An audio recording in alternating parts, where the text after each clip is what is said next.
TwitchCon 2022. Let's just got our badge, just got our swag. Let's go check out how it's changed since I was staffing here as an attendee. Video peoples. Well, day 0 is complete. The Intel party was a blast. Thanks to Gary for the invite and Mike for the cooling upgrade. That'll definitely go to some lucky San Diego Land member that really needs it. And time for day 1.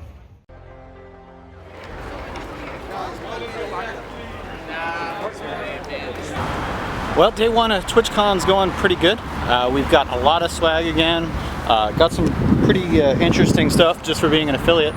And a lot of things that we see here that are different from things like Comic-Con or Anime Expo, etc., is that it's all about experiences here. How you can interact with the game, getting to try games before they're released.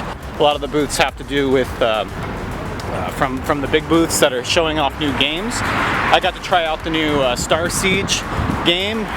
Those of you who know me, I'm a huge Tribes fan, so seeing anything to do with Star Siege was cool. Got to try a new mech game. That was pretty cool. And a lot of things that you can do with your audience, because obviously this is geared towards advertising towards the streamer or a streamer's audience. So a lot of the booths are what you can do as far as content creation and audience retention, stuff like that.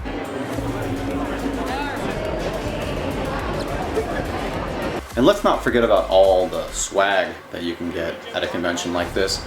Companies are literally pushing for people to wear their shirts and things because they know that a lot of these people are going to be seen by hundreds, if not thousands, of their fans online. Not only can you just get them at booths, but they have giant claw machines and wheels to spin and things like that in order to help you win more swag. I haven't seen a swag haul like this since early days of Comic-Con or CES. So that's really cool that people are getting to experience this amount of goodies for the first time. And it could also be that the budgets of some of these companies are coming back for marketing that they lost during COVID, and so they have a little bit more room to maneuver in that field.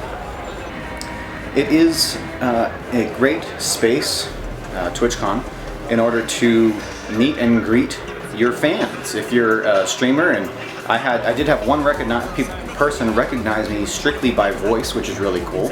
And so that was exciting, especially since I don't stream a whole heck of a lot. And most of the people that know me are either from the LAN parties or from this YouTube channel. So hey, nice to see you if you're watching this. Thanks for stopping me and saying hi. That was made my day. And then obviously the giant meet and greet areas that they had upstairs. And really that's what it's all about, is community. Obviously Saturday night they had the large TwitchCon party inside of Petco that they always have. This is the first time I didn't want to make it. I had a dinner engagement, so I hope everybody had a good time. Here's a shot from that. Now let's talk about the things that were some glaring issues and some things that I think people are going to want to hear about, and I hope that they rectify if they come back to San Diego. As many of you know, San Diego Comic-Con is in the same convention center and same spaces as TwitchCon has been. And San Diego Comic-Con, being in that space for decades, has this figured out. I've never had to wait to get into the San Diego Convention Center past the opening rush, other than to wave my badge or tap my badge in at the security checkpoint at any of the given entrances, plural, during San Diego Comic-Con, as they'll have security guards, as TwitchCon did, with security checkpoints or metal detectors at every letter. So the convention center goes from Hall H all the way to Hall A. That's a pretty long convention center with that many letters. Each letter has several entrances, and if you have at least one entrance every letter or every other letter, that gives you a fair amount of places to re-enter the building if you left to go have lunch or something. Well, TwitchCon only let us in on Hall B. So if you got off the trolley where H is, You had to walk the entirety of the convention center to get back into the building. It was almost like being penalized to leave and come back in. And there was no reason for that, as they had enough metal detectors and security guards at every door to enforce the you need to go to the end, when they could have just opened those up, turned those metal detectors on, and let us in. The area in which you registered was a giant waste of space. Had they moved the registration up to, just like Comic-Con does, up into the sales pavilion, up on the top floor, they could have used that bottom space for artist alley, meet and greets, or larger convention hall area, or another Twitch arena. Instead, all of the people that were upstairs, like the artists, the meet and greets, there was only one way to get into that, and that's from the Ballroom 20 entrance. You couldn't get out of there through the normal mezzanine to get back downstairs. You had to go all the way back down to Ballroom 20, then all the way back down the escalators to get back into the main convention hall.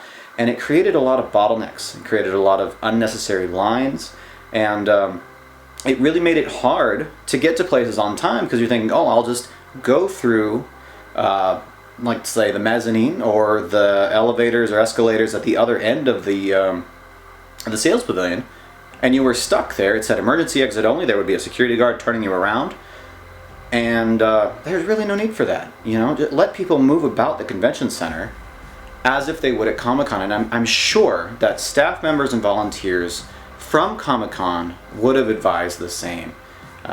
Just pick up the phone and talk to them. Everybody's trying to make a better experience for fans, to want to come back to San Diego for more conventions.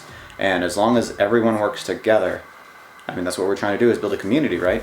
As long as everyone works together and helps each other out, I'm sure that a single phone call or getting some volunteers from Comic-Con to work on your layout would have helped you out immensely. With the decades of experience they have, it should have been a call to make. Well, anyway, with that little rant out of the way, I did have a good time, although I did feel like for what we were paying at that event to be there, it could have been ran a lot better. And I didn't have any specific issues with any particular staff. Everybody who I asked tried their best to help, even if they didn't have the answer. They would recommend me go somewhere to ask somebody maybe a little bit more knowledgeable. I do think that proper security shirts, like at Comic-Con they have, like the elite guys with the red, might have been easier to find some of the TwitchCon staff. With the TwitchCon staff wearing a lot of shirts that look like some of the swag behind me, it was a little hard to figure out who was staff at times without looking for the word TwitchCon crew.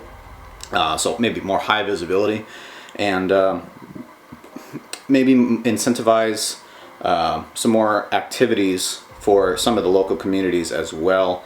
There was a San Diego meet and greet, but because of the way that the layout of the building was, I didn't get to any of the panels I tried to get to on time.